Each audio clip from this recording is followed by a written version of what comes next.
শিখি একাডেমিতে তোমাদের সবাইকে স্বাগতম।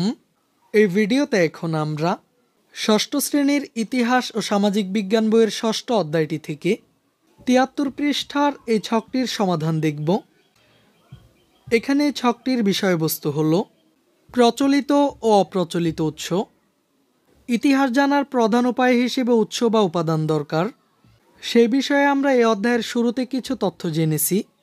প্রাচীন মানুষের কঙ্কাল পরীক্ষা নিরীক্ষা করে সেই সময়ের মানুষের গড়ন সম্পর্কে যেমন তথ্য পাওয়া যায়, তেমনি মানুষের ব্যবহৃত হাতিয়ার ও অন্যান্য সামগ্রী যেমন টেরাকোটা, মৃৎপাত্র, স্থাপত্য নিদর্শনাবলী ইত্যাদি, এসব উপাদান থেকেও মানুষের দৈনন্দিন জীবনের নানান তথ্য পাওয়া যায়। এসবই হচ্ছে অপ্রচলিত বা অলিখিত উৎস।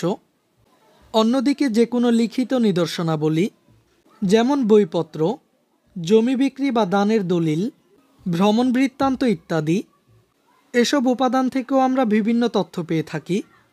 এগুলোকেই মূলত ইতিহাসে প্রচলিত বা লিখিত উৎস বলা হয়ে থাকে। এবার চলো আমরা উপরের পাঠ অনুসন্ধান করি এবং শিক্ষকের সহায়তা নিয়ে ইতিহাসের তথ্য জানা যায় এমন উৎসগুলো শনাক্ত করে নিচের ছকটি পূরণ করি।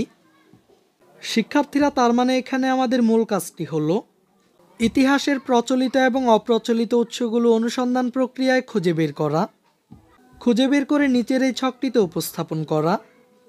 আমাদেরকে এই ছকটির প্রথম কলামে লিখতে হবে ইতিহাসের লিখিত উৎসগুলো, অর্থাৎ ইতিহাসের প্রচলিত বা লিখিত যেসব উৎসগুলো রয়েছে সেগুলো আমাদেরকে এই ছকটির প্রথম কলামে উল্লেখ করতে হবে। আমাদেরকে ইতিহাসের লিখিত উৎসের একটি উদাহরণ দেওয়া হয়েছে। এটি হলো দলিল। দলিল হচ্ছে ইতিহাসের প্রচলিত বা লিখিত উৎস। আর আমাদেরকে এই ছকটির দ্বিতীয় কলামে লিখতে হবে ইতিহাসের অলিখিত উৎসগুলো, অর্থাৎ ইতিহাসের অপ্রচলিত বা অলিখিত যেসব উৎসগুলো রয়েছে সেগুলো আমাদেরকে এই ছকটির দ্বিতীয় কলামে উল্লেখ করতে হবে। ইতিহাসের অলিখিত উৎসের একটি উদাহরণ হলো কঙ্কাল। তো বাকি ঘরগুলো আমাদের নিজেদেরকে পূরণ করতে হবে। চলো আমরা এই ছকটির একটি নমুনা সমাধান দেখে নিই। ইতিহাসের প্রচলিত ও অপ্রচলিত উৎস। প্রথমে আমরা ইতিহাসের প্রচলিত বা লিখিত উৎসগুলো দেখে নিই।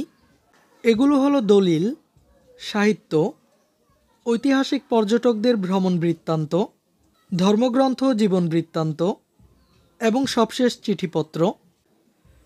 এবার আমরা ইতিহাসের অপ্রচলিত বা অলিখিত উৎসগুলো দেখে নিই। এগুলো হলো কঙ্কাল, তাম্রলিপি ও শিলালিপি, প্রতিকৃতি, বিভিন্ন প্রকার ধাতু এবং মুদ্রা এবং প্রাচীন ধ্বংসাবশেষ। এই ক্লাসে এই পর্যন্তই। পরবর্তী ক্লাসে আমরা সপ্তম অধ্যায়টি থেকে আলোচনা করব। শিক্ষার্থীরা, এই ক্লাসটি তোমাদের কাছে কেমন লেগেছে তা আমাকে কমেন্ট করে জানিয়ে দাও।